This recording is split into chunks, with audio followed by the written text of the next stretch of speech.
Hemos regresado a su programa Libertad de Responder conversando con el doctor en filosofía de la Universidad de Lovaina, Pablo Salvat. Pablo, tú dices que los países escandinavos la llevan en términos de derechos humanos y nosotros deberíamos por lo menos tratar de acercarnos lo más posible a lo que son ellos en términos de estándares, ¿cierto? De derechos humanos. Sigamos, nadie será sometido a esclavitud, es uno de los artículos, ¿cierto? Sin embargo, cuando se pagan sueldos bajísimos, con una alta carga laboral, ¿no es una especie de esclavitud encubierta? ¿Tiene alguna relación con el salario ético? Muy buena pregunta. Yo creo que lo que pasa es que en ese momento la Declaración Universal consagra el derecho a no ser sometido a la esclavitud, lo que se llama como un horizonte de deber ser, pero hay formas indirectas hoy día de esclavitud, lo sufren los niños, se venden niños todavía hay prostitución internacional y las mujeres son compradas y vendidas, hay un tráfico, es decir, ciertas formas de esclavitud siguen estando presentes a pesar de ese artículo. Eso es lo primero, de todas maneras. Segundo, ciertamente tú tienes razón.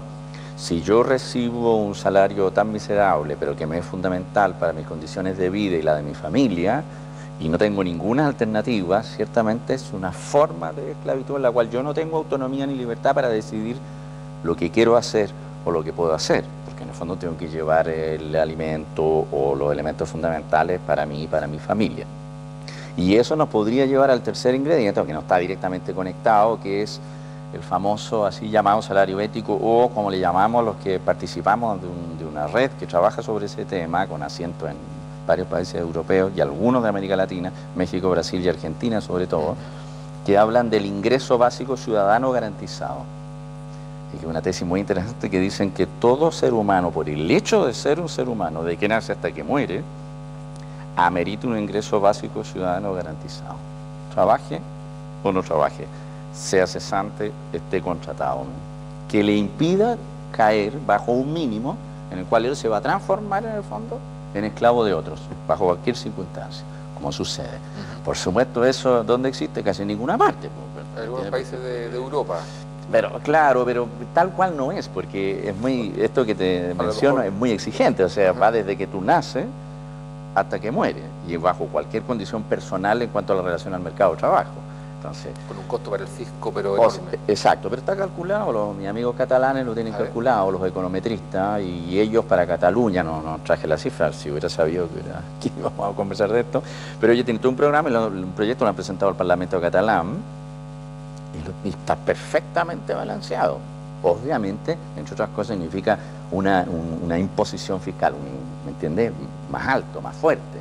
Pero eso le garantizaría a todos los catalanes un ingreso, son 5 o 6 millones, no son muchos, desde que nacen hasta que mueren. Trabaje o no trabaje. Trabaje o no trabaje, o sea, si no quiere trabajar... Y no un incentivo perverso. Bueno, hay alguna gente que habla de eso. En Alemania hay muchos cesantes por años que andan en autos como modelo y le están sacando al Estado permanentemente dinero. Así es. Bueno, hoy día Alemania sabemos el déficit fiscal que tiene, ¿no? Así es, por eso digo, tiene su ambigüedad eventual. Y lo que pasa es que eso va acompañado, el ideal de este ideario, por decirlo así, va acompañado de educación cívica, conciencia solidaria. No es meramente dar un dinero, solamente lo que uno entiende por dar un dinero, y usted haga lo que quiere y si quiere se vota en la calle. Pero sí, la idea de fondo yo creo que amerita por lo menos darle una vuelta, yo solamente digo eso. No sé si será tal cual factible, tal cual como está formulada, pero darle una vuelta en el sentido de que nosotros tenemos que pensar como sociedad en garantizarle a cada ciudadano el ejercicio de lo que algunos llaman libertad real, no solo la libertad formal, y eso depende de la libertad real, también de las condiciones materiales, porque si usted no tiene condiciones materiales, como muchos de nosotros, usted no puede elegir ni siquiera el trabajo, porque usted tiene un trabajo y lo va a cuidar. ¿Qué opción tiene de cambiarse? Ninguna, salvo que le ofrezcan otro muy bueno, pero si usted tuviera este ingreso ciudadano garantizado al lado, y usted tuviera una negociación con su mandante, usted le podría decir, no me da las condiciones, no me las quiere dar, ni siquiera la mitad de lo que yo le digo, nada de lo que yo digo, bueno, encantado de conocerlo. Bueno, pero se va a ir a la calle. No, yo tengo mi ingreso básico, buscaré otro trabajo, pero no quedaré en la calle por mientras. Porque es un elemento de presión cuando uno, ¿me entiende? Incluso si yo soy profesor y estamos negociando el salario del profesor para el año X, la autoridad me puede decir, no le podemos pagar más, pues profesor tendrá todos los títulos que tiene en papel el muro, pero nosotros no estamos en condiciones cuando a lo mejor uno sabe que sí están en condiciones. ¿Cuál es la alternativa de uno? ¿La calle o aceptar? No tiene otra, ¿me entiendes? Porque ¿cuál es mi espalda? Mi respaldo no tengo. Esa es la idea de fondo es que, mediante el desarrollo también de la conciencia ética, cada cual de esa manera incluso sea más feliz, tenga mejores posibilidades de, si quiere dedicarse a la música, a la poesía, al teatro, a la filosofía, que tú sabes, son disciplinas que nos cuesta mucho. Exacto, los que hemos elegido ese camino, después muchos nos dicen, ¿para qué hiciste esa opción? ¿Me entiendes? Porque la sociedad no garantiza un estándar. No retribuye. No retribuye, exactamente. Es verdad. Ahora, otro de los derechos humanos dice que todos somos realmente iguales frente a la ley, pero ¿realmente somos todos iguales frente a la ley? Porque una persona que tiene la posibilidad de pagar un buen estudio jurídico, evidentemente, va a tener mejores resultados. Y mejores condiciones, ciertamente no. Formalmente somos iguales, por eso es que hay que hacer la distinción entre formalidad y realidad material o realidad concreta. Formalmente todos somos o debemos ser iguales ante la ley. Realmente no lo somos, porque hay entre los diferenciales de saber, tener y poder. Los tres diferenciales que de alguna manera le ponen pelos a la sopa de esta igualdad formal, que es un gran logro de las tres revoluciones liberales modernas, la inglesa, la americana y la francesa, que es destruir la estamentalización y la jerarquización de las personas en función o de ingreso o de su sangre azul. Entonces, el gran logro ahí es conseguir una declaración, la primera, antes de la del 48 fue la francesa la más completa, 1789, decía, claro, todos somos iguales o iguales ante la ley. Pero tú tienes toda la razón que en nuestras sociedades particularmente, pero en general, no solamente aquí, la igualdad real, es decir, las condiciones de posibilidad del ejercicio de las libertades plenas, está muchas veces sometida a las limitaciones que tú mencionas.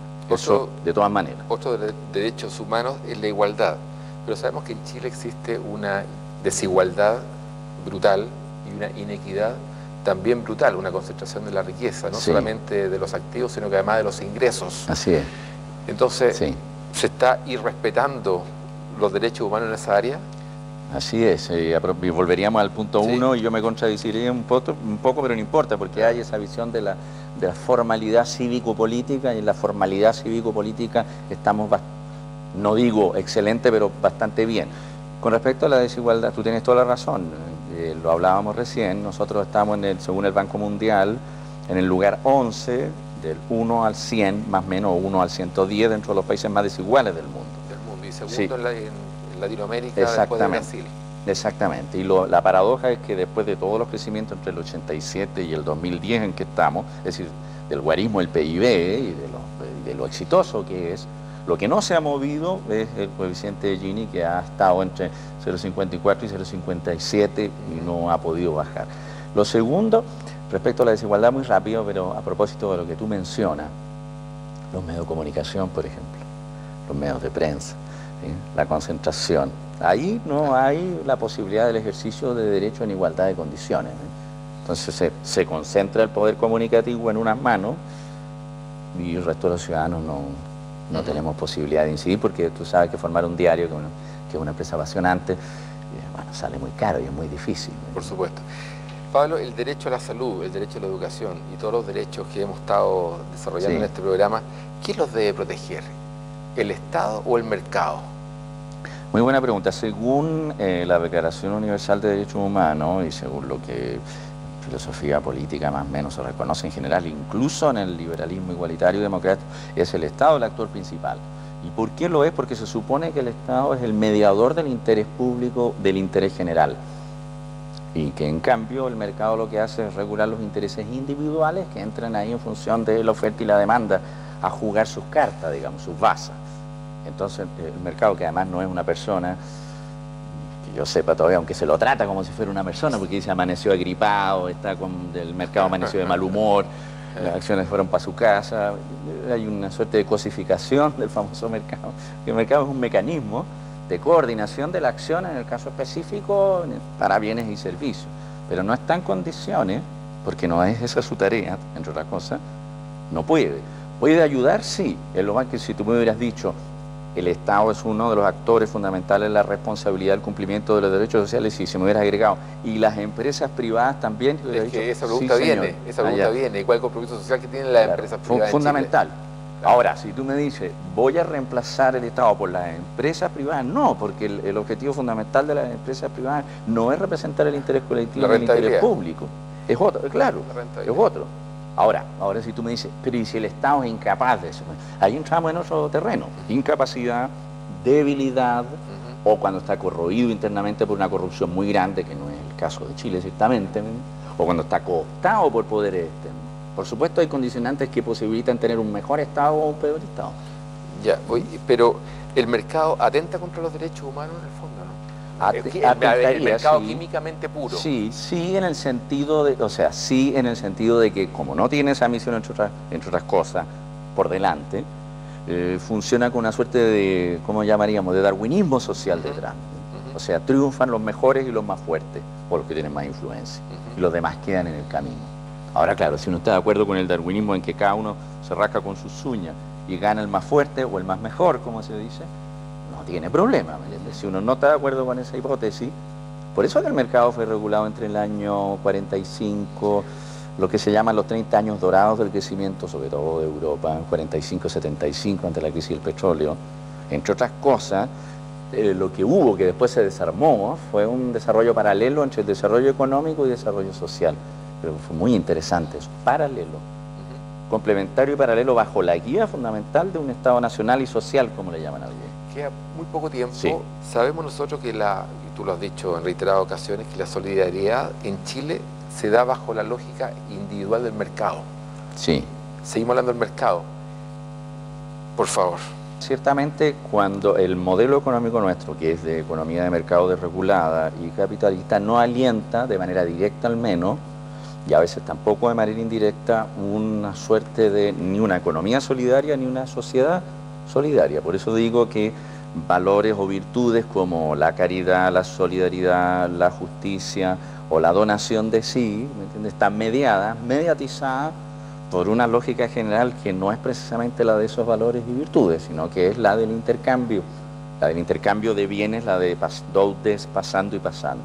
Y desde ese punto de vista se ve también contaminada. Ahora, si tú me dices, ¿y eso entonces significa que no hay que hacer nada? No, hay que, el ejercicio del voluntariado y la solidaridad nosotros debemos ejercerlo y desarrollarlo bajo todas las formas posibles, incluso aunque esté mediado por la lógica de mercado, sobre todo que se nota a través de las empresas que han aprovechado el tema del terremoto para lucirse ellas mismas, ¿me entiendes?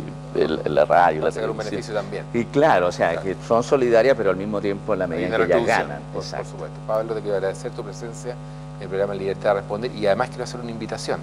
La revista City. Los invito a concursar a través del programa Libertad de Responder por una suscripción a revista City Emprendimiento y Negocios.